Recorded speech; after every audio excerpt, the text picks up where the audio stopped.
ধন্যবাদ। দেশটির অসাধারণ বিতর্ক, টিকবে কি টিকবে না ভালোবাসা এবং ভালোবাসার বহুগামিতার যে বিষয়গুলো, প্রেমের যে বহুগামিতার যে বিষয়গুলো, সোশ্যাল মিডিয়াতে রূপ পরিবর্তনের যে চরিত্রগুলো, ভালোবাসা আসলে নিচে আসা, এই যে মানসিক যে পরিবর্তন, বৈকল্য যেটা বলা হয়, সেটার যে উত্থান পতন দেশটি খুব চমৎকারভাবে বুঝিয়ে দিয়েছে। আসলে ভালোবাসার যে শাশ্বত শক্তিটা, সেই শক্তিটা যখন আহত হয় অথবা আমরা যদি বলি অসততায় পূর্ণ হয়, তখন ভালোবাসার মাঝে যে জটিলতাগুলো তৈরি হয়, এগুলো ভয়ঙ্কর জটিলতা, এবং এই জটিলতাগুলো পরবর্তীতে আর সেগুলোকে কাটিয়ে ওঠা যায় না। এবং কাটিয়ে যখন ওঠা যায় না, তখনই সমস্ত বলা হয় বিক্রে, অথবা বলা হয় যে শূন্যতা, অথবা বলা হয় যে জটিলতা, অথবা বলা হয় যে ষড়যন্ত্র, অথবা বলা হয় যে ব্যর্থতা, এই গল্পগুলো চলে আসে। লালসা, আবেগ, অনুভূতির কথা বলছে। ভালোবাসাটা অনেকটা গিরগিটির মতন, প্রতিপক্ষকে আক্রমণ করেছেন, রং পরিবর্তন হয়ে যায়, তাদের নিজেদের প্রয়োজনে তারা রং পরিবর্তন করার একটা সম্ভাবনা থাকে, যাকে তারা ভালোবাসার কঠিন কথা বলছে। আর প্রেম যে এখন অনেক অনিবার্যভাবে প্লেটোনিক হয়ে গেছে এরকম না, প্রেম সন্দেহ বাতিক হয়ে উঠেছে এই এই সোশ্যাল মিডিয়া এবং এই মাল্টিমিডিয়া এবং এআই এর যুগে। সেটাও কিন্তু বারবার প্রমাণ করার চেষ্টা করছে আমাদের পক্ষ দলের বক্তব্য। এবং আমরা ভিউ বাড়ানোর জন্য যে বিভিন্ন ধরনের ভালোবাসার যে ছলাকলার যে আশ্রয় নেওয়া হচ্ছে, সেই বিষয়গুলোকেও আমরা দেখলাম যে পক্ষের দলের বক্তারা তারা সেই বিষয়গুলোর উপরে দৃষ্টিপাত করেছে। ভালোবাসার নিচে আসা বোকারা বলে প্রেম, ন্যাশনাল ডিবেট ফেডারেশন বাংলাদেশের দেশ সেরা তার্কিকরা আজকে আমাদের এই আয়োজনে বিতর্ক করছে। এবং ভালোবাসা দিনে আমরা এই বিতর্কে সর্বশেষ বক্তা নাফিসা বিনতে খলিল ভালোবাসার শাশ্বত, উদার এবং গভীরতম প্রেমের তুরন্ত মশাল নিয়ে আপনাদের সামনে হাজির হচ্ছে। ভালোবাসার নিচে আসা বোকারা বলে প্রেম, আসলে কি তাই? নাফিসা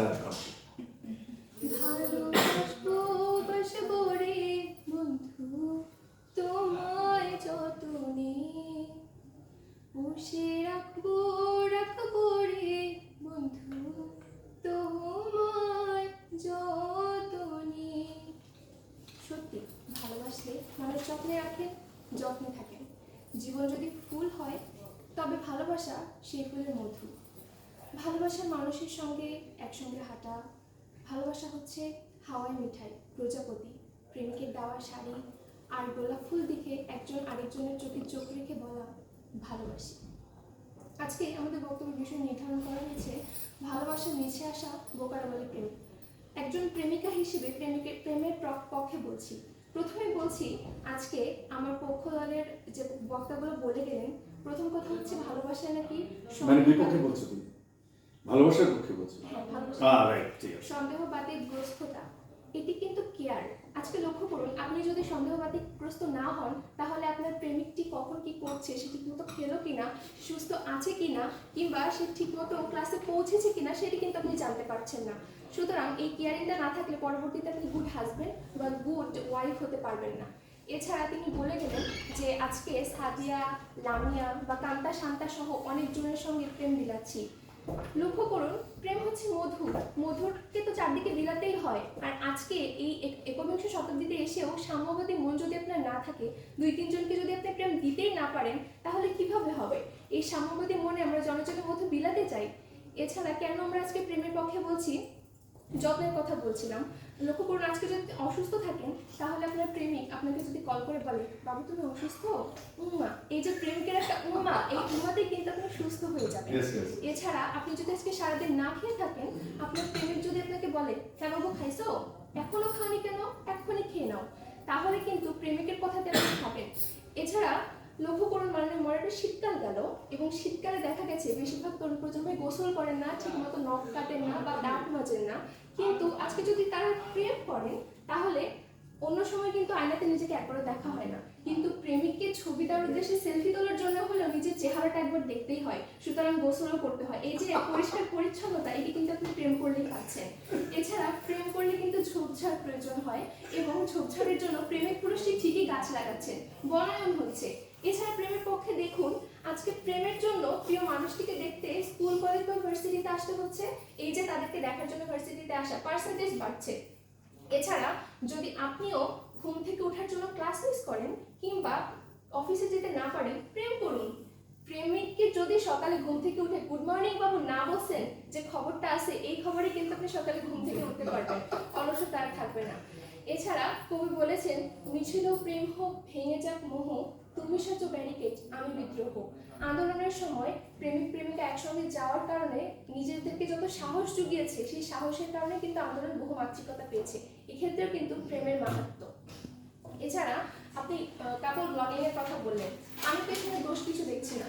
কেননা আমাদের মতো বেকারত্ব নিয়ে একটা দেশে আজকে যখন আপনি আপনার প্রেমিককে সাথে নিয়ে কাপল ব্লগিং করছেন কিংবা টিকটকে বলছেন, হ্যালো গাইস ও কিন্তু আজকে ভালোবাসা দিবসে আমাকে গোলাপ ফুল দিয়েছে, এই ভিডিওটি যদি আপনি ফেসবুকে ছাড়েন বা টিকটকে ছাড়েন, সেই ভিউ থেকে আপনি কিন্তু ডলার কামাতে পারবেন এবং সেই টাকাতে দেশ বিদেশে ঘুরতে পারবেন। ডলার কামানোর এত সুন্দর একটি পন্থা যেখানে, এবং আজকাল পেশা নিয়ে যখন চিন্তা করতে হচ্ছে না, তখন কাপড় ব্লগিং এর মতো ভালো থাকতে আর অন্য কোন দিকে যাবেন আপনি। এছাড়া আজকে যদি আপনি প্রেম করতেন, তাহলে দেখা যেত ঠিকই এই সময় ভালোবাসা দিবসে টিএসসিতে গিয়ে আপনি আপনার প্রেমিকের সঙ্গে গান শুনতেন, সোনা বন্ধু তুই আমারে ভোতা দাও দিয়া কাইটালা পিড়িতে খ্যাতা দিয়ে চাইতে ধরে মাইরালা। কিন্তু আফসোস আপনাদের জন্য, প্রেম না করার কারণে আপনারা গানটি শুনতে পারছেন না। এছাড়া আজকে যদি আপনি প্রেম করতেন, তাহলে কিন্তু আপনি যে কোনো চ্যালেঞ্জ মোকাবেলা করতে পারতেন। কেন? কারণ আপনার প্রেমিকটি যদি রেগে থাকে বা প্রেমিকাটি রেগে থাকে, প্রেমিকার রাগ বা অভিমান ভাঙানো যে কি জিনিস, এটা প্রেমিক প্রেমিকারাই জানেন। সেই অভিমান যারা ভাঙাতে পারে, তারা কিন্তু যে কোনো চ্যালেঞ্জই অতিক্রম করতে পারে।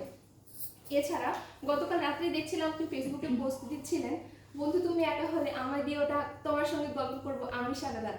অর্থাৎ আপনার মনেও প্রেমের দিকে আসার ঝোঁক রয়েছে, কিন্তু বলছেন ভালোবাসা মিছে আসা। তাই আপনার উদ্দেশ্যে বলতেই হয়, নাটক কম করো প্রিয়, তুমি যে ভালোবাসায় আসক্ত সেটা তোমাকে দেখলেই বোঝা যায়। সুতরাং সবশেষে বলতে চাই যে এই যে আজকে ভালোবাসা দিবস গেল, যদি আপনি প্রেম করতেন, তাহলে ফেব্রুয়ারির 1 তারিখ থেকে ধরেন আপনার বাসায় rose day, kiss day, hug day, propose day, কত রকমের ডেতে যে কত রকমের গিফট পৌঁছাতো তার হিসেব ছিল না। প্রেম না করার কারণে আপনি বঞ্চিত হলেন। সব দিক থেকে বিবেচনা করলে আসলে প্রেম শাশ্বত, প্রেম মহান। তাই সবশেষে বলতে চাই, হাত বাড়িয়ে ছুঁই না তোকে, মন বাড়িয়ে ছুঁই, দুইকে আমি এক করি না, একে করি দুই। প্রেমের পথে আসুন, প্রেম করুন। ধন্যবাদ মহিলা মডারেটর, ধন্যবাদ সবাই। আমরা একটা জোরে হাত তালি সবাই মিলে সবাই হাতে তাদের জন্য দিতেই পারি। প্রিয় দর্শক শ্রোতা, ন্যাশনাল ডিবেট ফেডারেশন বাংলাদেশের বিশ্ব ভালোবাসা দিবস বসন্তকালীন এরকম একটি আমেজের দিনে আমরা বিতর্ক নিয়ে আপনাদের সামনে হাজির হয়েছিলাম। এটা ন্যাশনাল ডিবেট ফেডারেশনের অনন্য একটি মাত্রা, যেখানে আমরা সরাসরি আমাদের স্টুডিও থেকে এটা আমরা এই পর্বটি করেছি এবং সাজিয়েছি নিজেদের মতো করে। এর মধ্য দিয়ে আমরা সেই মেসেজটি পৌঁছে দিতে চাই যারা বাংলাদেশে বিতর্ক শিল্পের সাথে জড়িত, যারা ন্যাশনাল ডিবেট ফেডারেশন বাংলাদেশে এবং সারা বাংলাদেশের বিতাকিকদের জন্য প্রত্যেকটা উৎসব মুহূর্তে আমাদেরকে সেলিব্রেট করতে হবে, প্রত্যেকটা জাতীয় ক্ষণগুলোকে আমাদেরকে স্পর্শ করতে হবে, অথবা রাষ্ট্রীয় মুহূর্তগুলোকে আমাদেরকে উপভোগ করতে হবে। কারণ এই উপভোগের মধ্যেই রয়েছে কমিটমেন্ট এবং ভালোবাসা। আমাদের শেষের বক্তা নাফিসা বিনতে খলিল, সে কতটুকু অভিজ্ঞতা সম্পূর্ণ ভালোবাসার ক্ষেত্রে সেটা জানি না, কিন্তু বিতার্কিক হিসাবে যে সমস্ত কথাগুলো বললো সেগুলা খুবই খুবই বাস্তবিক এবং খুবই চোখের সম্মুখে চারিদিকে ঘটে যাওয়া ঘটনাগুলো। কি বলেন দর্শক শ্রোতা? আমার কাছে কিন্তু এরকমই মনে হয়েছে। প্রতিপক্ষকে আক্রমণ করার যে চ্যালেঞ্জ, সেটি আমরা দেখলাম বিপক্ষ দলের, এবং পক্ষ দলও কিন্তু হাল ছাড়েননি। তারাও কিন্তু কেন ভালোবাসা আসলে বোকাদের রাজত্বে থাকে এবং কেন এই জাতীয় বিষয়গুলোর সাথে লেনদেনে বোকারাই থাকে, সেই জিনিসটা প্রমাণ করার চেষ্টা করেছে। আমরা দেখলাম যে নাফিসা বিনতে খলিল শেষের দিকে গিয়ে খুব দুর্দান্ত একটি কথা বলেছে, আসলে ভালোবাসা হলো যত্নের একটি জিনিস, নার্সিং করতে হয়, এটাকে যত্নে রাখলে যত্নে থাকে। এই জায়গাটিতেই আমাদের ভয়ঙ্কর দুর্বলতা রয়েছে বলেই পক্ষ দলের বক্তারা ভালোবাসাকে মিছে আসা বলছে এবং একটি বোকাদের প্রেম বলছে। কিন্তু যদি যত্ন সত্যিকার অর্থে যদি করা যায়, যত্নে রাখা যায়, যেভাবে একটি গাছকে যত্ন করলে যে গাছটি বেড়ে ওঠে তার নিজস্ব গতিতে সব ভালোবাসা নিয়ে, ঠিক ভালোবাসাটা নিয়ে একটি গাছের মতন, যে গাছকে সবসময় যত্ন করে রাখতে হবে।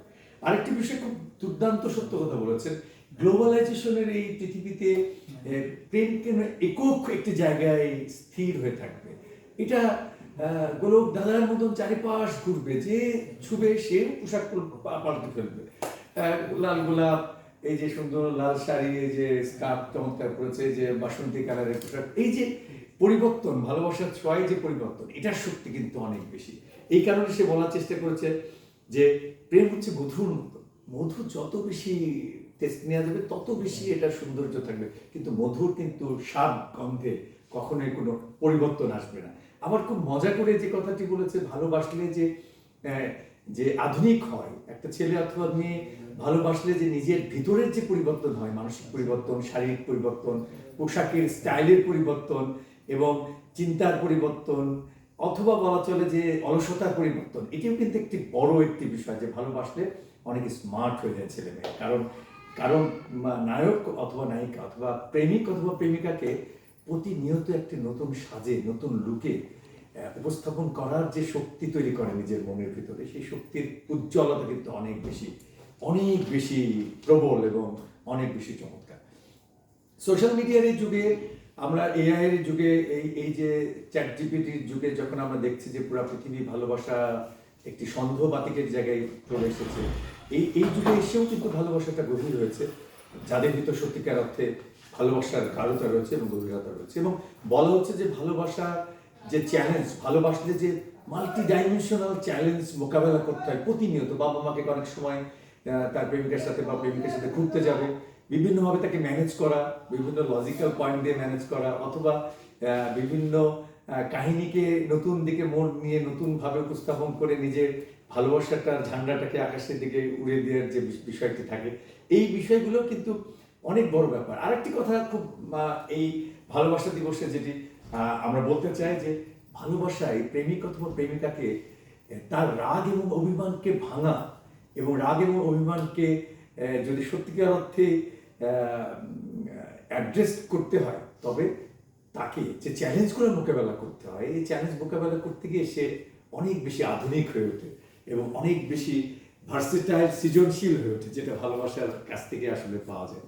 নাটক না করো প্রিয় থেকে শুরু করে ভালোবাসার মুহূর্তগুলোকে উপভোগ করেছেন বিপক্ষ দলের মুনতাহা এবং নাফিসা, আমরা পক্ষ দলের মাজানা এবং আমরা দৃষ্টিকে দেখেছি, যে তাদের ভিতরে যে চমৎকার যে টিম ওয়ার্ক এবং ভালোবাসার বিতর্কের যে শব্দমালা যে গেঁথেছিলেন যেভাবে, এটি সবকিছুকে মুগ্ধ করেছে। আমরা সবশেষে বলতে চাই, hold your tongue, let me লাভ, দোহাই তোদের একটুখানি চুপ কর, ভালোবাসি বাড়ি দিয়ে আমার অবসর। আসলে ভালোবাসাটাই যেন বেঁচে থাকে এবং ভালোবাসার সত্যিকার আলোয় আলোকিত হোক তরুণ প্রজন্ম। প্রিয় বাংলাদেশ, ন্যাশনাল লিবারেশন বাংলাদেশের এই আয়োজন থেকে আমি একে বিষয়ে আজকের মতো বিদায়, শুভকামনা সবাই।